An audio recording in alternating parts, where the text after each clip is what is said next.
territoire complètement inconnu pour nous, espèces humaines. Et c'est ce qui est vertigineux, parce qu'on est vraiment dans une rupture aujourd'hui de cette fluctuation naturelle du climat. Et on est, nous, société humaine, intégralement responsable de ce changement climatique, qui est aujourd'hui prouvé. Et donc aujourd'hui, on est dans une décennie cruciale. Et donc c'est aujourd'hui que se déterminent les niveaux de réchauffement futur et les niveaux de risque. Donc autant choisir une transition, la planifier sur les quelques décennies qui arrivent pour être résilient aux effets de changement climatique qui vont de toute façon s'accentuer, puisque le seuil d'1,5 degré sera franchi au début des années 2030, probablement 2 degrés vers 2050. Aujourd'hui, on n'est qu'à 1,2 degré de réchauffement. Donc ces effets vont s'accentuer, il va falloir s'adapter.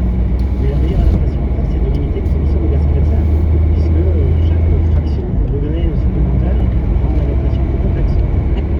Aujourd'hui, chaque tonne de CO2 compte. C'est pour ça que l'ouverture de ce puits de pétrole est très symbolique, puisque ça continue dans ce schéma en fait, fondé sur l'extraction jusqu'à la dernière goutte du pétrole, du gaz naturel et du charbon. Christophe Cachon, vous parliez de la logique extractiviste qui est à l'œuvre dans la situation actuelle. Et je voulais avoir votre avis justement, puisque là, vous dites que le pétrole, il faut le cesser, mais à quelques centaines de kilomètres d'ici, en Allier par exemple, il y a un projet minier de mine de lithium à la française qui nous permettrait de faire la transition énergétique. Alors, si on ne questionne pas notre demande en énergie, notre dépendance, notre addiction à l'énergie, on n'y arrivera pas. Aujourd'hui, il ne s'agit pas de transformer le parc automobile actuel, majoritairement thermique, en parc automobile électrique. Il faut diminuer le nombre de véhicules. Il faut faire des véhicules qui soient plus efficaces, de réduire en fait notre demande en énergie, de jouer sur cette demande et non pas sur l'offre. Donc, d'avoir une vision purement technique qui est de transformer une mobilité basée sur la voiture individuelle et thermique en une mobilité qui est basée sur la voiture individuelle et électrique. Évidemment, la voiture électrique aide, Mais rien ne change. mais n'introduit pas une dynamique transformative. Il faut repenser la mobilité.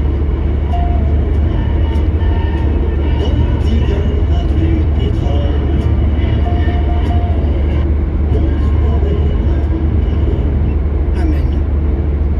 Au cours de ce chapelet, en cette journée internationale de la femme, en écoutant ce que Dieu nous dit dans l'Écriture, nous allons suivre un itinéraire de contemplation de la créature parfaite, la Vierge Marie, qui a pour mission de conduire chacun au Christ et de nous faire découvrir toujours mieux la diversité et la complémentarité de nos vocations.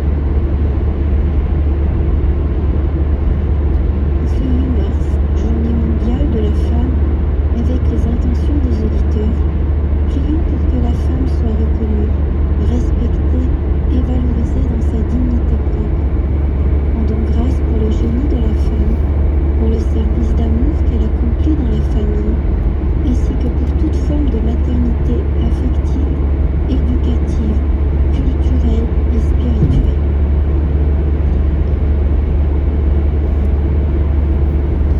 Chemin de contemplation pour la journée internationale de la femme, première dizaine.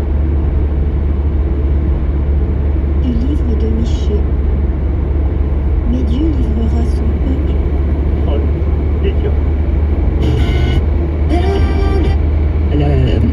Le fait que les hommes soient si solidaires, notamment dans les guerres, hein, c'est parce que ça vient des origines de l'origine, quoi. C'est que cette sorte de solidarité des spermatozoïdes, c'est une solidarité masculine, voilà. Enfin, après, Est-ce qu'on se comporte vraiment comme nos gamètes? Je sais pas. non, mais c'est quand même toujours intéressant de voir que parfois l'infiniment petit et l'infiniment grand, il y a un lien. Bon, après, on y met ce qu'on veut, hein, bien sûr. Mais ce qui est intéressant, et vous l'avez bien dit, c'est que c'est pas le premier, c'est pas le premier qui va rentrer, hein, c'est une solidarité pour percer l'ovule qui se défend.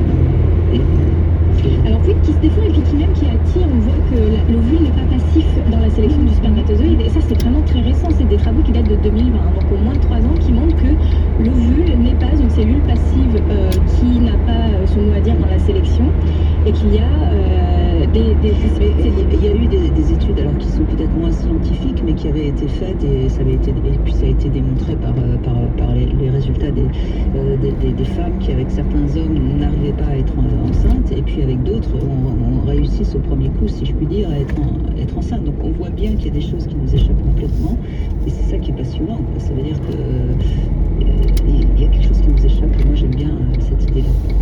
Je pense que la science pourra encore avoir de longues années de recherche devant elle. Alors, méfions-nous aussi de certains chercheurs qui trouvent ce qu'ils ont envie de trouver.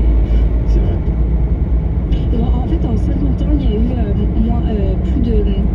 Les avancées sur les causes d'infertilité pour causes inconnues ont été réduites de moitié. C'est-à-dire qu'en 50 ans, quand avant il y avait un diagnostic qui était posé sur un couple en disant on ne sait pas, cause inconnue d'infertilité, aujourd'hui il y en a 2 fois moins. Donc on peut quand même souligner l'avancée de la science dans les matières de reproduction. Déjà, il y a eu une époque où c'était forcément de la faute des femmes, hein, si Plus que les hommes. Ah bah, c'était 100% En même la temps- faute des femmes, puisqu'on les reniait, on les répudiait. Oui, socialement.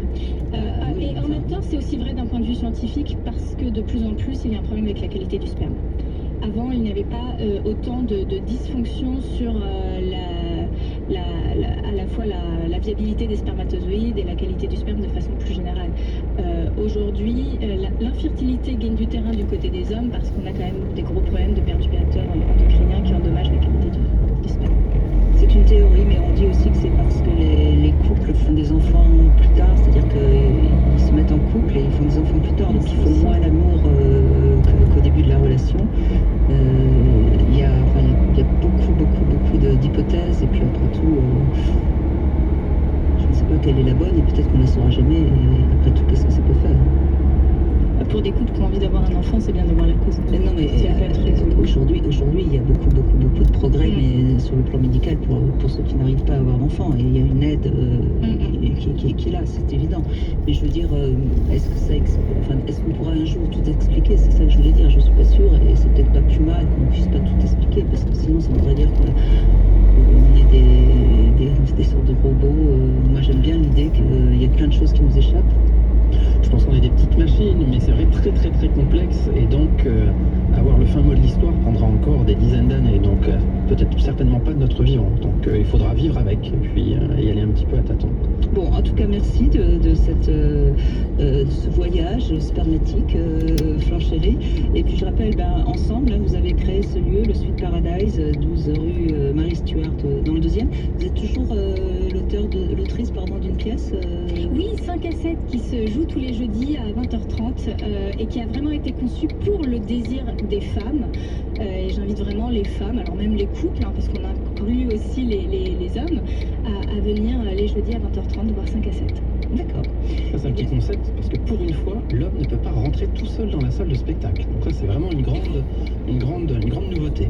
Très bien. Et bien le jeudi à 20h30 de 5 à 7, on peut aller voir cette pièce. Merci Flanchéry. Avec plaisir. Merci beaucoup. On continue avec Reine qui est avec nous. Bonjour Reine. Oui, bonjour Brigitte, bonjour Arthur Vernon. Bonjour Anne. Alors évidemment, première question, est-ce que vous pratiquez de temps en temps, vous avez pratiqué le libertinage? Eh bien non. Jamais? Navré. Mais non, pourquoi? C'est votre libre arbitre, Reine. C'est pas pour tout le monde non plus, donc ça c'est autre chose. Voilà. Vous aimeriez beaucoup, c'est-à-dire pourquoi? Bien, ça m'attire beaucoup. J'ai vraiment envie d'expérimenter de nouvelles choses. Et pour l'instant, je n'en ai pas eu l'occasion. Vous êtes en couple ou pas? Non. Ah bah alors, trouvez une copine et puis allez-y. Ça se fait beaucoup maintenant. On peut plus facilement. Autant c'était plus compliqué il y a 30 ans. Aujourd'hui, 2 femmes ensemble, Oui. c'est très facile. Hein. Tout à fait, oui, c'est les profils qu'on retrouve le plus, et puis justement, ça permet d'éviter d'y aller seul, avec parfois un petit peu d'appréhension. Et puis si vous allez seul dans un club, par exemple, que ce soit un club réservé aux couples et femmes seules, ou un club où les hommes seuls sont permis, vous allez quand même avoir beaucoup de sollicitations. Si vous êtes avec une amie, alors là, vous allez être dans un cadre qui sera beaucoup plus sympathique, parce que vous serez certes abordé, mais comme vous aurez une espèce de compagne avec vous, ce sera beaucoup plus convivial, on va dire. Ah bien, je vous remercie, je n'y avais pas pensé. En fait, je ne pensais qu'aux hommes pour m'accompagner. Mais en effet, une amie, ce sera très bien. Oui, une amie, même si elle n'a pas envie de pratiquer, elle peut tout à fait vous accompagner simplement pour que vous puissiez ne pas vous sentir un petit peu mal à l'aise, parce que c'est vrai qu'elle est seule comme ça une première fois dans un club, ça peut être un petit peu dérangeant. Donc voilà. Bon, eh bien, on continue dans les questions. Est-ce que ça vous arrive de vous masturber? Oui,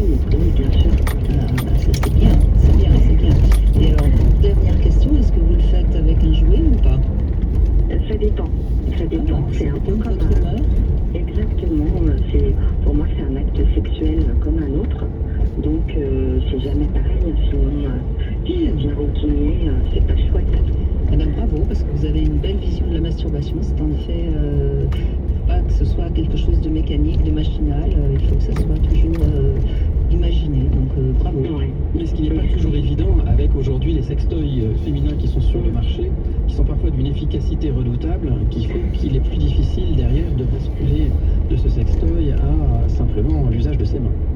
Donc c'est très bien si vous y arrivez, ça prouve aussi certainement que vous avez beaucoup d'imagination pour... Que Red est très manuel, hein, tout simplement.